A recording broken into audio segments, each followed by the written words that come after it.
Chapter 4. Shadows of the Western Frontier. A restless energy crackled in the air as the fly ventured west. Or so it seemed, following the direction of the slowly setting sun. The terrain evolved, rolling fields gave way to patches of ragged, torn earth. Muddy ditches, half collapsed, lined the roadside. The ground looked scarred, as though battered by repeated onslaughts of something violent. Beneath an overcast sky, the fly's wings whirred steadily. He sensed a shift in the atmosphere, heavier, more charged.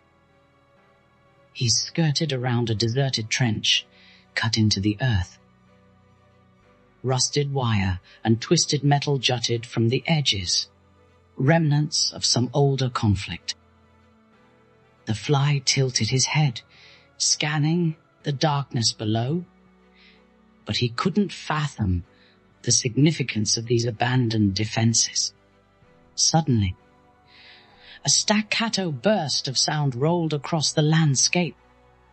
It reminded him of distant thunder, but sharper, harsher gunfire. Though he had no name for it, the fly felt an instinctive jolt of alarm. His wings vibrated faster, carrying him away from the echo. He pressed onward, drawn by that intangible sense of needing to see more. The sky had grown darker, thick clouds looming low, and the rumble of distant engines merged with the sporadic pops of gunfire. The air smelled of churned up earth oil and something acrid, possibly gunpowder. Everything about this realm felt tense, cloaked in a sense of impending confrontation. As he flew, he glimpsed more figures. Men slouched in trenches, rifles at the ready, their faces drawn. Their uniforms bore the same stark insignias he'd seen before. Some men paced, while others crouched behind sandbags, scanning the horizon as though expecting an attack at any moment. Through compound eyes, the fly noticed how their expressions conveyed a cocktail of fear and determination. Swooping lower, he nearly collided with a soldier who was darting across the trench line. The man's breath came in ragged gasps, boots gliding in the mud. The soldier paused, eyes flicking skyward at the faint buzzing overhead, but then resumed his dash. Something large was happening here. Something the fly felt pressing all around him, although he lacked the words to name it. He took refuge on a chunk of shattered wood that might once have been a support beam for the trench. From this vantage, he watched as a small group of soldiers huddled together, their hushed voices almost lost in the low drone that echoed overhead. Planes. The fly didn't know the concept, but he glimpsed shadows crossing the clouds. The tension among the men was palpable. They grasped their helmets as if bracing for an attack. Despite his tiny size, the fly felt the oppressive atmosphere pressing down on him.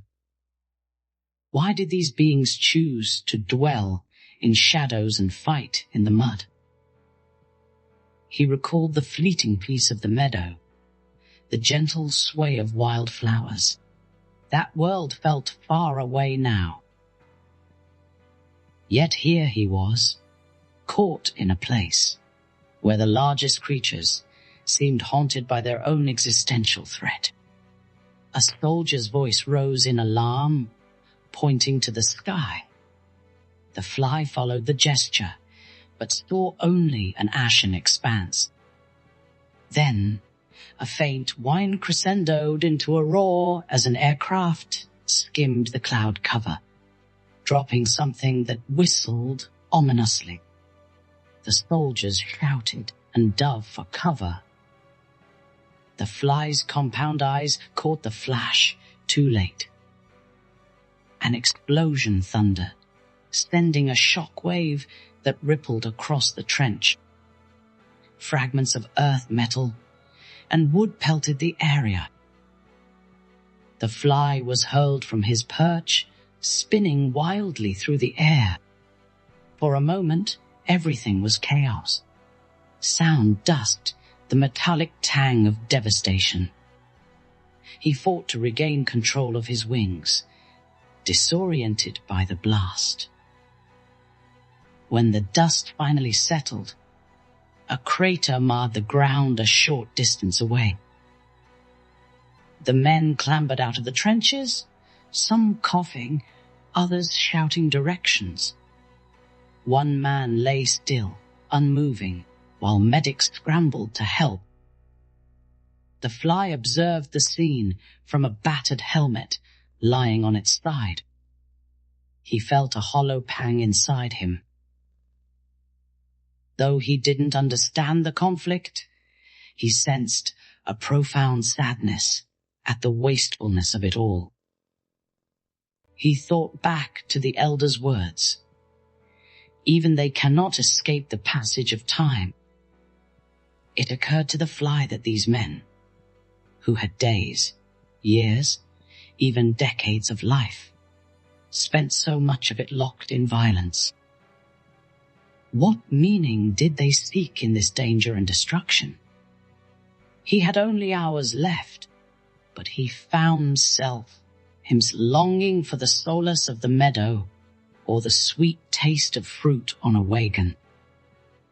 With the thunder of artillery fading momentarily, the fly fluttered his wings and took to the air again, careful to avoid the swirling dust. He pressed forward, guided by the sense that something lay beyond these trenches, something that might offer clarity. If only he could reach it before the day ended.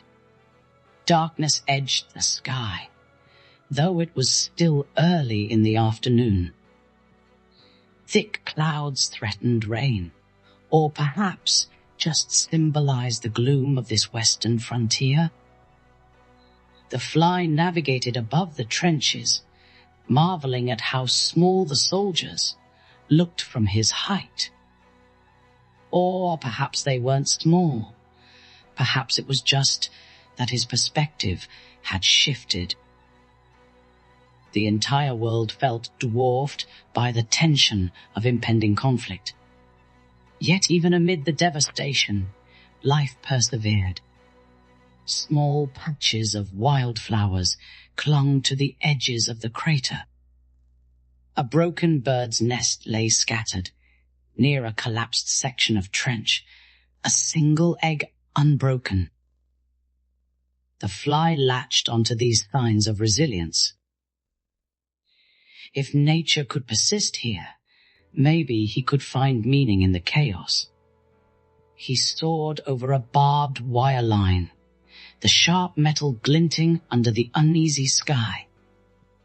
Another soldier swiped at him reflexively, but the fly deftly darted out of reach. The man cursed, though the fly only perceived the vehemence in his posture. Then, something else caught the fly's attention. Beyond the next ridge, the dull roar of engines seemed constant, like a distant heartbeat. He pressed on. If the meadow was innocence and the trench was conflict, what lay beyond? Would the city rumored by the soldiers be a place of revelation? The fly remembered hearing a snippet of conversation about her great speech somewhere far to the east. Perhaps if he followed these roads, he could witness it. Maybe there, in a grand gathering, he would understand what drove these beings, and thereby glean some insight into his own fleeting life. Darkness continued to gather in the sky, the promise of rain or worse. The fly felt a shiver in his wings. He was nearing the halfway point of his single day. The anxiety of time's passing gnawed at him. I must move forward, he told himself. There is so much to see, so little time. Below, the soldiers regrouped, setting up perimeter defenses. An officer barked orders, pointing to positions on a rough map. The men's faces told stories of exhaustion and determination. As the fly banked eastward, the trench line vanished behind him, replaced by open ground and the faint outline of new horizons. He couldn't articulate it in precise terms, but a voice inside him insisted. Keep going. You have a destiny, however small. With each beat of his wings, he flew deeper into the unknown, determined to find his answers before his short day came to its inevitable close. Please do me a huge favor and like and subscribe. I would greatly appreciate it.